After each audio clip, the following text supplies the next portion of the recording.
நாயின் மதிப்பு சுமார் 2 லட்சம் ரூபாய் இருக்க தங்கள் நாய்களை அழைத்துக் கொண்டு வெளியேறிவிட்டனர். சென்னையில் ஆண்டுக்கு இருமுறை நடைபெறும் மெகா நாய் கண்காட்சி மிகவும் பிரபலம். சென்னை கென்னல்ஸ் கிளப் சார்பில் நடத்தப்படும் இந்த நாய் கண்காட்சியில் பங்கேற்பதும் பரிசை தட்டிச் செல்வதும் மிகவும் பெருமைக்குரியதாக பலராலும் கருதப்பட்டு வருகிறது. இதனால் செல்ல பிராணிகளை வளர்ப்பவர்கள் தங்கள் நாய்களை இக்கண்காட்சியில் பங்கேற்க செய்ய ஆர்வம் காட்டி வருகின்றனர்.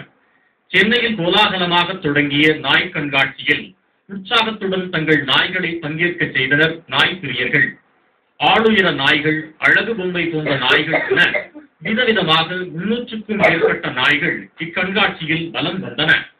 பார்வையாளர்களை பரவசத்தில் ஆழ்த்தி வந்த இக்கண்காட்சி திடீரென சோகத்தில் ஆழ்ந்தது.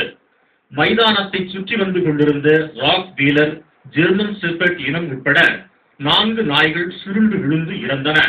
கடும் வெயிலில் அதிக சுற்றுக்கள் ஓட பணித்ததாலேயே தங்கள் செல்ல நாய்கள் இறக்க நேரிட்டதாக நாய்களின் உரிமையாளர்கள் ஜட்ஜ்மெண்ட் வந்து ரிங்ல 3 ரவுண்டுக்கு மேல ஓட்டக்கூடாது. எனி ரிங்ல 4 ரவுண்ட் மேக்ஸிமம் ஓட்டலாம். சரிங்களா? அது கூட மெட்ராஸ்ல இந்த கிளைமேட்ல வந்து 12 மணிக்கு தான் இந்த நாயை கூப்பிடுறாங்க ரிங்குக்குள்ள.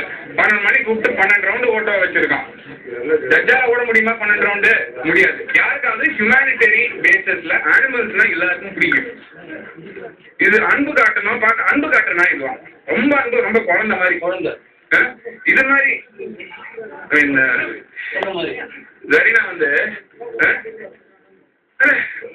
அதனால மனசாட்சி இருக்குங்கல்ல.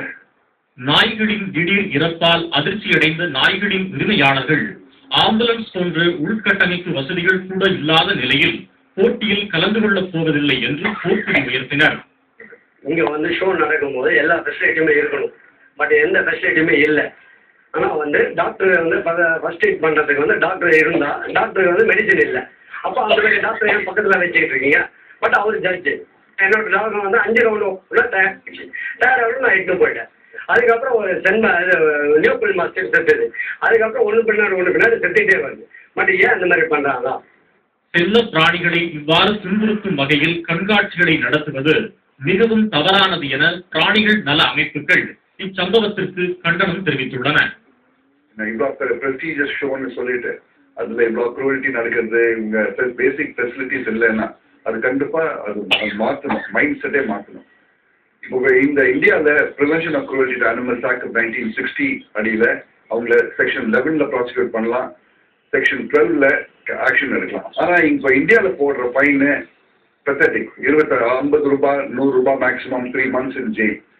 வெளியூர்ல ஹாங்காங்ல இது போல prevention of cruelty to animals ஆக்ட்ல ஃபர்ஸ்ட் அஃபென்ஸுக்கு $25,000 ஃபைன்.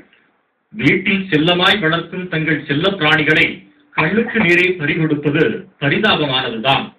எனினும் பரிசுகள் என்ற பெயரில் அவற்றை வாட்டி வதைப்பது சரிதானா என்பதை கண்காட்சி அமைப்பாளர்களும் பங்கேற்போரும் சிந்திக்க வேண்டும் என்பதையே இச்சம்பவம் எடுத்துக்காட்டியுள்ளது.